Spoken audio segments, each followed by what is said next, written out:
One of the most popular shows ever on PBS, Antique Roadshows, made a stop here in our neck of the woods in Vermont this past week at Shelburne Museum. And as expected, did it draw the crowds. Thousands and thousands of people from across New England, the Adirondacks, and beyond coming to get their family heirlooms appraised with the hope of making it onto a new season of the hit show. Shelburne Museum was overflowing with Antiques Roadshow fans looking for their moment in the national spotlight. This is the smallest location where we went, the smallest state where we toured this year. It's our last stop, but it had the most applicants by far of any city. Marcia Bemko is the show's executive producer. She says this final stop on their season 27 tour had more than 17,000 applicants, more than any other stop across the country this spring and summer. No doubt part of the reason for all the excitement is that this is the first time the show has ever come to Vermont. In the old days, not so old, but before, we would shoot in convention centers. And Vermont does not have a convention center. It wasn't until more recent years the show started shooting in special locations like Shelburne Museum. And just because those tickets get you in the door doesn't mean you'll get on the show. First of all, story is king. And we really are interested in good stories. We do like Vermont stories. I just picked a sweet little Vermont chest. Ticket holders first have to make it past the triage tent where items are evaluated.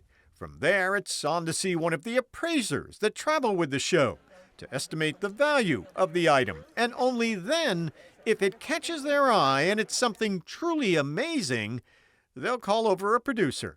We're looking for rare objects, which tend to be things you can't find on the internet and look up for yourself. And rare things tend to be valuable. Oh, by the way, they won't tell you what the item is worth.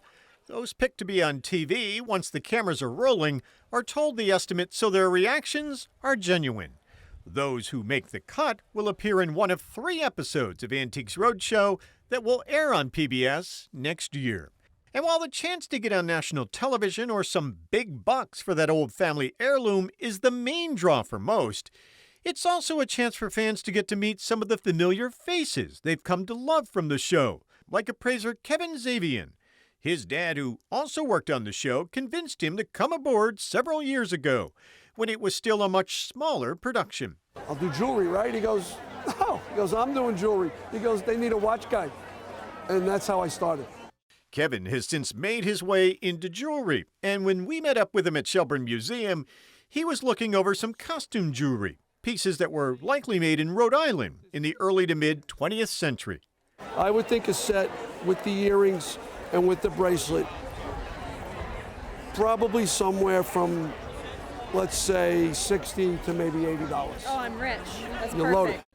Kevin says he loves meeting the fans of the show, who come with a treasure trove of stories. I think you got to walk around and talk to everybody, because that's what it's all about. We come here, we talk to everybody, and they tell their stories, and everybody has one, for sure. One of those waiting in line was Carrie from Waterbury, Vermont, who was a big fan of the show. This was her second time attending an Antiques Roadshow taping. When Mondays come, I'm so excited because I know Antiques Roadshow is on. Carrie's a pharmacist and came in hopes of getting her antique pharmacy equipment checked out. And she says the results were better than expected. My husband thought that these pans were plastic and said, gee, I'm sorry they're plastic, I'll replace them with glass, and he didn't. Turns out they're horn and they're original, so I'm really glad he didn't replace them. Carrie says her pieces were appraised at about $200, which she was quite happy with. Other fans, though, had their sights set a bit higher, like Jeff from Bolton, Massachusetts, who was trying to get an estimate for a Sicilian wedding chair he bought at an estate sale. They were asking $350. I counter-offered at $20, and they accepted. Jeff came with his dad, Bill, who had a huge chunk of glass from Lake Dunmore in Vermont that he believes dates back to the early 1800s. We're hoping to get at least $1 million for the chair, and yeah, that glass could bring in maybe $500,000. Yeah, no, we're here for the fun and enjoyed it. Whether they indeed get that $1 million for the chair, viewers will have to wait and watch season 27 to find out. The new Antiques Roadshow season is set to premiere in January on PBS. And there are no air dates yet for the episode shot in Vermont. The producers say they'll wait to see what they get out of all of their stops across the country. If it turns out there is a $1 million item, and if it's from the stop in Vermont, then it could very well end up being the season premiere.